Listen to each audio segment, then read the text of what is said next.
안녕하십니까, 대표님. 안녕하세요. 예, 스튜디오 나오시기로 했는데 이렇게 안 나오십니까? 뭐가 처음부터 위기예요? 위기는 맞죠? 국가가 예. 위기입니다. 국가. 국가의 위기라고 하셨으니까, 예, 다른 얘기 전에 그러면 전공 분야, 베를린 선언 이후에 정부가 군사회담, 적시적 회담 동시 제안을 했어요. 이 제안에 대해서 어떻게 생각하십니까? 아주 시의적절하게 저는 잘했다고 생각합니다. 북한 전문가신데 북한이 여기에 호응하고 나올까요? 글쎄 당장에 호응하기는 어려울 겁니다. 그렇지만은 우리 정부의 이러한 군사회담, 적십자회담의 제안에 대해서 생각하는 기회를 갖고 지금 현재 자기들의 상황이 결코 유엔 안보리 제재, 특히 중국의 제재가 조금 더 가속화되면은 견딜 수 없거든요. 그러니까 여러 가지를 생각하는, 그러면서도 우리가 또 받을 수 없는 그러한 것을 역제안할 수 있다. 저는 그렇게 봅니다. 혹시라도 문재인 정부에서 대표님에게 평양에 좀 다녀오라고 제안을 하면 어떻습니까? 저한테 다녀오라고 하겠어요? 김충수한테 다녀오라고 하지. 아니 대표님이 그쪽 전문가시니까 그런 제안은 응하실 수도 있죠. 그런 내용의 제안이라면. 그러한 제안을 하면은 저는 뭐 협력할 자세를 가지고 있습니다. 그렇지만은 제가 이명박 박근혜 정부 때도 계속 얘기를 했지만 북한에서는 아마 문재인 대통령의 가장 최측근 그리고 5년 임기를 같이 함께 할 수 있는 문재인 대통령의 음성을 듣고 싶어 할 겁니다. 그렇기 때문에 그러한 분이 특사로 가면은 저 같은 사람은 옆에서 도와줄 수 있지 않을까 이런 생각을 해봅니다. 근데 뭐 대북 문제에 있어서는 대표님이나 문재인 정권이나 크게 길이 다르지는 않아 보여서요. 예. 똑같습니다. 그러니까요. 그래서 제가 여쭤본 것이기도 하고. 최근 이야기부터 시작했으니까 이제 그러면 최근 이야기부터 거꾸로 거슬러 올라가 보자면, 홍준표 대표가 결국 여야 영수회담에 안 갔어요. 이 문제는 어떻게 보십니까? 저는 홍준표 대표가 가야 된다고 봅니다. 가서 홍준표 대표가 하실 말씀을 대통령께 다 하시고 또 대통령의 말씀도 들어보는 것이 원칙이지 정치를 살리자, 소통을 강조하면서 대통령의 모임에 가지 않는 것은 옳지 않다 이런 생각 같습니다. 왜 안 갔을까요? 여러 가지 이유를 대던데요. 네, 진짜 이유가 뭐였을까요? FTA를 반대했는데. 그런 것들은 다 핑계인 것 같고 진짜 이유가 있었을 텐데, 그죠? 핑계라고만 볼 수 없을 거예요. 또 그분의 주장은 주장대로 우리가 이해를 해줘야 되니까. 그리고 지난 대통령 선거 때의 앙금 이런 것들이 남아 있겠죠. 그렇지만은 저는 그건 선거는 선거고 또 끝난 거 아니에요. 가장 큰 민주주의는 승복입니다. 승복하고 대통령으로서 성공할 수 있도록 도울 것은 돕고 또 야당이니까 견제할 것은 견제해야지 무조건 가지 않겠다. 이러한 것은 또 다른 야당들이 자기하고 맞지 않으니까 안 가겠다. 이건 국민 의사를 무시하는 행위라고 저는 봅니다. 알겠습니다. 아직 열리진 않았는데 불참한다고 해서 제가 여쭤보겠습니다. 잘 되겠죠. 그리고 홍준표 대표도 그렇게 속 좁은 분이 아니기 때문에 저는 전국적으로는 갈 것이다 이렇게 생각합니다. 그러니까 속 좁은 분은 아닌데 이제 전략적으로는 판단하시는 분이라 자 그건 이제 두고 보기로 하고요. 최근에 유석준 혁신위원장을 놓고 극우다 아니다 말들이 많은데 대표님 보시기엔 어떻습니까? 유석준 위원장? 제가 남우당 전체 얘기하는 것은 바람직하지 않지만 그분이야 거죠. 극우죠. 극우죠. 다시 박근혜 시대 박근혜 이건 있을 수 없는 일 아니에요? 알겠습니다. 한마디로 극우다. 여보세요? 네네, 그렇습니다. 네, 더 길게 얘기할 필요도 없다 이것이죠. 예. 뭐 그런 것은 다 우리 김총수하고 저하고 똑같네요. 저 또 꼭 거슬러 올라 볼게요. 이번 8월 27일 전대 차기 당대표 후보로 이제 정동영, 천정배, 원외로는 김한길, 문병 이렇게 4파전일 걸로 보도되고 있던데 혹시 이분들 중에 개인적으로 지지하시는 후보 있으십니까? 제가 이따 가더라도 이렇게 공개적으로 얘기할 수 있는 입장은 아니고요. 예. 그러니까 있긴 있으신 거죠? 네? 그건 답변을 유보하겠습니다. 예, 있으시군요. 혹시 현역인가요? 원외인가요? 글쎄요. 답변을 유보하겠다는 것을 이해하셨을 건데. 저기 손학규 전 대표는 최근 발언이 없으시는데 국민의당에 여전히 계시죠? 그렇습니다. 예. 이분의 출마 가능성은 없나요? 글쎄요. 언론에는 그러한 것을 보았습니다마는 최근에 연락을 안 해보았기 때문에 잘 모르겠습니다.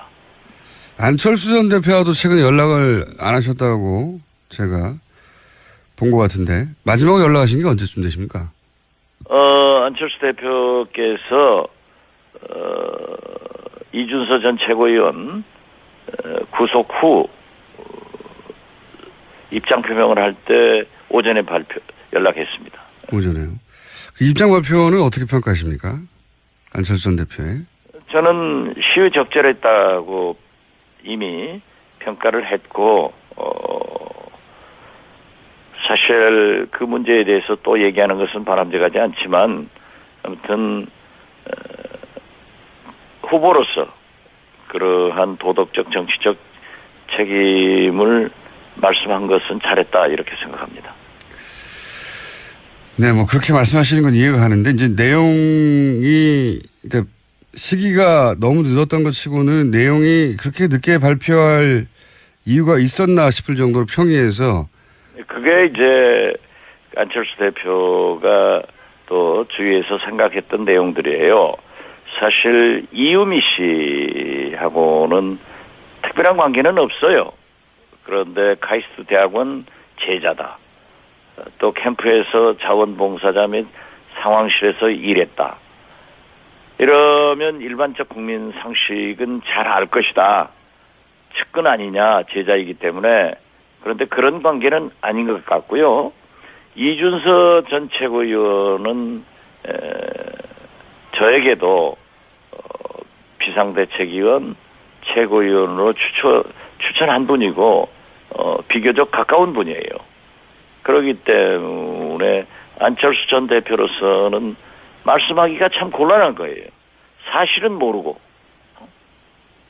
이유미 씨는 이미 검찰에 구속돼 있고 또 이준서 씨도 구속돼 있기 때문에 검찰 수사 결과를 보고 입장을 발표하는 것이 좋지 않느냐.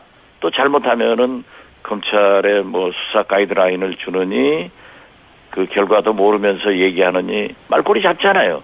그래서 아마 그 많은 비난을 감수하면서 기다렸다가 이준서 최고위원이 구속되니까 유감 표명을 한 것으로 알고 있습니다. 전후 사정은 그렇긴 합니다만 그 임팩트가 너무 없었다 뭐 이런 세간의 평이 있습니다. 네, 그건 임팩트란 게 뭡니까? 뭐 정계 은퇴하라 이 말씀 하시고. 뭐 그게 아니다 하더라도 네. 그 정도 내용이면 그렇게까지 미룰 일이 뭐가 있었냐 뭐 이런 지적인데 이제 그건 지나갔으니까요. 네.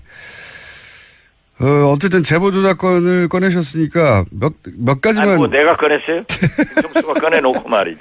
하다 보니 글로 갔죠 뭐. 어쩔 수 없이. 그게 주목적 아니에요? 주목적까지는 아니고 예. 예. 말씀하세요. 아무튼. 그걸 또 기다리셨죠 질문을. 몇 가지만 여쭤보자면요. 물론 뭐 많은 부분들이 이제 정리되어 가는 중이긴 한데, 아직도 정리가 안 되게 한 서너 가지 있는 것 같습니다. 뭐냐면, 우선, 국민의당에서는 이유미 씨 단독 범행이라고 처음부터 주장했고, 자체 조사단도 그렇게 결론이 났는데, 이제, 이준서 전 최고위원이 구속이 됐으니까, 이제는 단독 범행이라고 하면 안 되는 거 아닙니까? 저는 지금도 이유미 씨 단독 범행으로 믿고 있습니다. 알고 있고요. 여기서 단독 범행이라는 게 이제 조작을 단독으로 했다는 건데. 그렇죠. 예. 조작을 단독으로 했죠. 예. 그런데 이제 이유미 씨가 기자회견을 해서 국민들에게 허위사실 유포한 거 아니고 당의 최고위원이 연루됐으니까 그리고 그걸 퍼뜨린 거는 공적 조직이었으니까 이걸 단독 범행이라고 하면 조작 행위 그 자체에만 포커스를 맞추는 거니까 이제는 단독 범행이라고 하면 안 되는 거 아닙니까? 그러니까 검찰도 이준서 씨 영장 청구 단계에서는 이유미 씨 단독 범행이라고 했어요. 그러니까 조작을 단독으로 했다는 아니 거죠. 글쎄. 예. 그런데 우리 김총수께서도 방송을 통해서 그러한 얘기를 했다가 많이 피소 당해봤는데 저도 많이 당했어요. 예. 저는 지금도 재판받고 있어요. 네. 저도 그렇습니다. 그렇지만은 예. 확정적으로 믿을 수 있는 그러한 믿음이 갔을 때는 얘기를 한 것 같아요. 그러니까 누가 저는 지금도 그게 의심스러워요. 누가 전화, 아들, 회사, 본인 세를 놓고 카톡을 조작할 걸 알았겠어요. 누가 자기 동생을 데리고 앉아서 음성 조작을 할 수 있겠어요. 그렇기 때문에 이준서 씨는 믿었고 또 파슨스쿨 그분들이 다녔다는 그러한 명단인가 뭐 서류상 확인을 했고 또 전화번호를 달라고 하니까 이메일 전화를 주니까 기자들이 그러한 내용으로 인터뷰 이메일을 보내도 본인이 열어보기는 했는데 답변이 없으니까 그러면서 이유미 씨는 이 두 분이 대기업에 다니고 있기 때문에 자기들의 신상이 밝혀지는 걸 원하지 않는다. 이런 것에서 완전 범죄에 따라서 넘어갔던 것 같아요. 물론 제가 다시 말씀드립니다마는 철저한 검증 또 이러한 사태에 대해서 당시 당대표였던 저로서는 무한 책임을 가지고 있습니다. 잘못된 거예요. 그렇기 때문에 사과를 했어요. 그렇지만 지금은 법적 사실로 넘어갔기 때문에 우리 입장에서는 지금 현재도 이준서 씨도 구속된 상태에서 어제까지 9번 하루에 10시간 이상 조사를 받고 있단 말이에요. 그러면서도 보도 보면은 부인하고 있기 때문에 우리는 검찰 수사를 좀 지켜보자. 그리고 뭐 다음 주에 이준서 씨가 기소될 거니까 그때 보면은 나타나지 않느냐 이런 입장을 가지고 있습니다.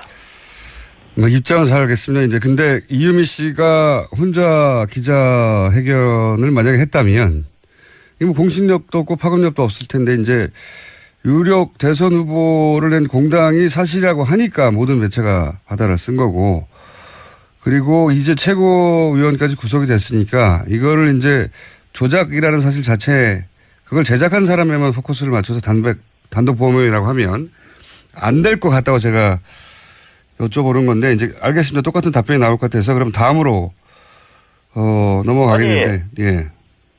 우리 김어준 총수도 방송을 하면서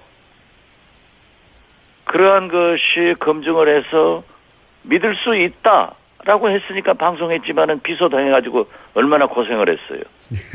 지금 다 끝났어요? 아직도 안 끝났는데요. 안 끝났으면 말할 자격이 없어요. 아니죠. 그러니까 제가 재판을 받는 거 아닙니까? 그래서 그러니까. 예, 그러니까 그거를 그런데 그러면 김총수는 거기에 예. 이게 조작됐다 사실이 아니다 알면서 방송하셨어요. 그건 아니잖아요. 그러니까 모르고 했다 하더라도 국민의당이 이제 이유미 한 사람에게 속았다 이런 얘기만 계속 나오는데 그런 거 걸러놓으라고 당의 조직이 있는 거고 그걸 못했으면 공당으로서의 책임은 조작한 사람보다 더 큰데 그 책임 이야기가 제대로 안 나와서 제가 그 얘기를 계속 문제 제기하는 거고요. 책임 얘기도 얘기하지 않습니까? 알겠습니다. 이제 다음으로 넘어갈게요. 두 번째 질문은 이제 이준서 씨가 체포가 됐어요. 예. 근데 검찰 수사 결과로는 기자회견을 5월 5일 날 했는데 다음 날 사실상 제보자가 없다는 문자를 이유미 씨로부터 받았는데 그걸 삭제했다고 지금 드러났거든요. 그 사실은 아시죠? 보도를 통해서. 그것은 아직 확인되지 않습니다. 저도 그 보도를 보고 예. 물어보았는데요. 그렇지가 않다 하는 얘기를 그러한 내용의 문자나 혹은 카톡을 받은 적이 없고 삭제하지 않았다. 그렇게 그 이준서 씨 변호인은 얘기하고 있고요. 예. 남부지검에서도 그러한 사실이 없다라고 부인을 했습니다. 그런데 이 과정에서 예. 어디에서 나왔는 팩트, 그 사실 자체를 모르기 때문에 우리는 더욱 검찰 수사 또는 이준서 씨 기소되는 그 기소장에 나타날 거니까 그걸 좀 봐야겠다 하는 유보적 입장을 가지고 있습니다. 알겠습니다. 보도되긴 했는데 아직 팩트로 확인이 안 됐다는 말씀이시군요. 팩트 확인도 안 되고 예. 남부지검에서도 그러한 게 없다라고 부인해 줬습니다. 알겠습니다. 그거는 저도 다시 한번 확인을 해서 그러면 그 질문은 다음 기회에 하기로 하고요. 만약에 그랬다면 사실 이준서 씨가 모른다는 건 이제 거짓말이니까요. 근데 그렇지, 이제 그랬다고 하면은 문제가 되겠죠. 예. 그거는 일단 질문을 유보해 놓겠습니다. 다음 기회로. 그런데 이제 제가 꼭 여쭤보고 싶은 건 이런 부분입니다. 대표님이 이제 입장을 바꿔서 예를 들어서 안철수 후보 부인이나 딸이 불법을 저질렀다는 어떤 제보 녹취를 문재인 캠프에서 선거 나흘 전에 기자회견에서 대대적으로 퍼뜨렸어요. 근데 나중에 보니까 조작을 했어요. 근데 민주당에서는 일개 당원이 혼자 다 했다고 해요. 그럼 대표님은 그냥 두시겠습니까? 그럴 경우는 민주당 해체하라고 하고 문재인 대통령 탄핵이라고 하고 이렇게 얘기하지 않으셨겠어요? 안철수 후보의 따님 혹은 뭐 부인, 예. 민주당에서 많이 했습니다. 예, 그런데 그게 아니라 이것처럼 뭔가 결정적 과정에 대해서 예. 그렇게 얘기를 하면은 제가 무슨 답변을 내놔야 돼요? 그러니까 입장을 바꿔서 답변을 만들어서 한번 해보세요. 입장을 바꿔서 생각을 해보시면 입장을 바꿔서 하더라도 예. 물론 우리가 선거 과정에서 여러 가지 네거티브 전술을 쓴 것은 문재인 후보 측에서도 우리도 모든 대통령 후보들이 다 한 것에 대해서 잘했다 이렇게 생각하지는 않습니다. 그렇지만 미국 대통령 선거 보세요. 네거티브가 더 심해요. 우리가 거기가 좋다는 게 아니라 그 문제에 대해서 결과적으로 그렇게 나왔기 때문에 우리가 사과한 거 아니에요. 그러니까 이제 네거티브가 아니라 이건 조작을 한 거니까 상대방이 똑같은 조작을 했을 때도 이건 그래서 상대방이 일개 당원이 혼자 다 했다고 하면 그냥 아니 네. 그 조작한 사실을 몰랐잖아요. 그러니까 제 말은 그겁니다. 제가 아까도 말씀드렸잖아요. 몰랐다고 하는 거는 알겠는데요. 조작하는 것. 예. 동생하고 함께 앉아서 음성 파일을 만드는 것. 어느 사람이 그걸 생각했겠어요? 생산하기 힘든 일이죠. 예, 맞습니다. 아니 그런데 예. 그걸 그렇게 했으니까 확정적으로 했으니까 알았으니까 결과가 이러니까 지금 답변해라. 뭘 답변해요? 대표님이 평상시하고 다르게 오늘 좀 꼬이십니다. 예. 해보세요. 이것 넘어가고요. 그러면 그렇게 넘어가는 게 많아요? 대표님 답변이 계속 똑같을 것 같아가지고요. 저는 대표님이 사전에 이거를 알았거나 조사를 지시했거나 그럴 일은 절대 없다고 생각합니다. 대표님이 선거를 한두 번 치른 분도 아니고. 그런데 이제 그건 아주 정확하게 얘기하네요. 그 대목은 저도 그렇게 생각합니다. 예. 선거 도사신데요. 근데 이거는 잘 이해가 안 가는 부분이 있습니다. 뭐냐면 대선 4일 전에 선거에 결정적 영향을 줄지도 모르는 기자회견이 있을 거다. 요 내용은 사전 통보를 했을 것 같은데요. 이것도 없었습니까?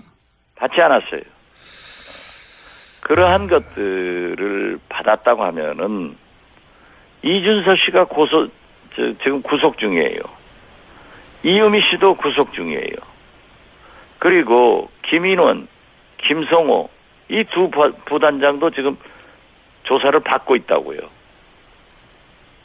그러니까 이 정도 사안을 당대표나 후보에게 사전에 지시하거나 그 조작을 지시하거나 그러진 않았다 하더라도 이런 게 나왔습니다. 이제 곧 발표합니다.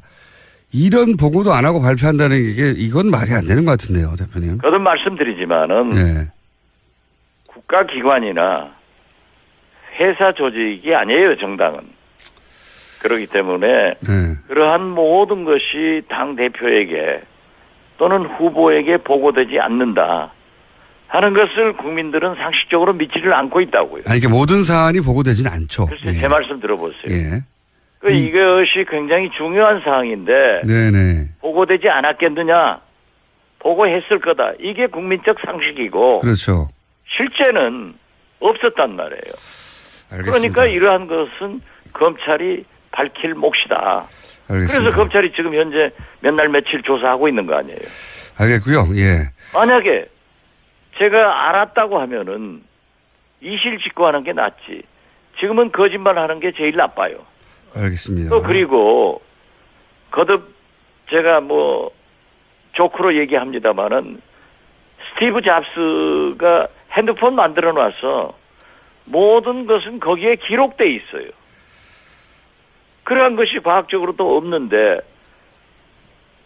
그래서 지금 일반 상식과 법적 사실에 대해서 상당히 갈등하고 있는 겁니다. 알겠습니다. 그 말씀은 알겠고요. 예.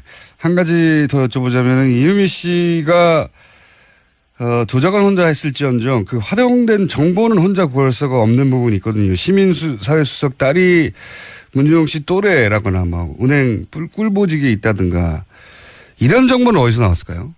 글쎄요. 그 자체를 모르겠어요. 왜냐하면 문준용 씨 개인도 시민사회수석 등으로 당의 진상조사단이 구성됐을 때는 이미 이유미 씨의 신변은 검찰이 확보돼 있었단 말이에요. 그러니까 이게 이유미 씨 혼자서 알 수 없는 정보라는 건 인정하시죠? 제가 사실을 모르는데 인정을 어떻게 해요? 아니 이거는 이미 나온 내용이니까요. 이런 내용이더라도 나왔는데 저도 모른단 말이에요. 당연히 모르시겠죠. 제 말은 이유미 씨도 몰라야 하는 내용인데 어떻게 알았을까요? 지금은 예. 검찰 수사 중이기 때문에 팩트 중심으로 가야 돼요. 이게 이런 내용이 나온 건 팩트입니다. 어떻게 팩트. 알았을 걸 어떻게 합니까? 모르신다. 적어도 모르는데 어떻게 알았을 거를 어떻게 알아요? 그러면 최소한 이게 개인이 알 수 없는 정보라는 건 맞죠? 그 자체도 모르겠어요, 나는. 개인이 알 수 없는 정보는 맞지 않습니까? 예. 알겠습니다. 자기가 어디에서 어떻게 습득을 했는지 그러니까 이준서 씨는 끝까지 예. 그 두 사람의 증인만 보호를 하면 된다. 이렇게 한 것 같아요. 그래서 지금 현재 우리 그 신세대들이라 대화보다는 카톡, 문자, 바이버로 뭐 전부 왔다 갔다 했단 말이에요. 그걸 쭉 보면은 물론 부분 이준서 씨가 의심한 것도 있겠지만은 그걸 믿고 들어간 거예요.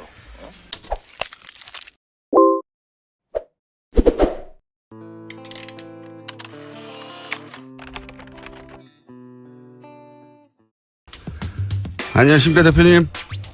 안녕하세요. 예, 스튜디오 나오시기로 했는데 이렇게 안 나오십니까? 뭐가 처음부터 위기예요? 위기는 맞죠? 국가가 위기입니다. 국가. 국회 위기라고 하셨으니까 예, 다른 얘기 전에 그러면 전공 분야 베를린 선언 이후에 정부가 군사회담, 적시적 회담 동시 제안을 했어요. 이 제안에 대해서 어떻게 생각하십니까? 아주 시의적절하게 저는 잘했다고 생각합니다. 북한 전문가신데 북한이 여기에 호응하고 나올까요?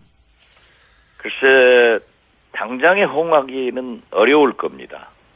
그렇지만은 우리 정부의 이러한 군사회담, 적십자회담의 제안에 대해서 생각하는 기회를 갖고 지금 현재 자기들의 상황이 결코 유엔 안보리 제재, 특히 중국의 제재가 조금 더 가속화되면은 견딜 수 없거든요.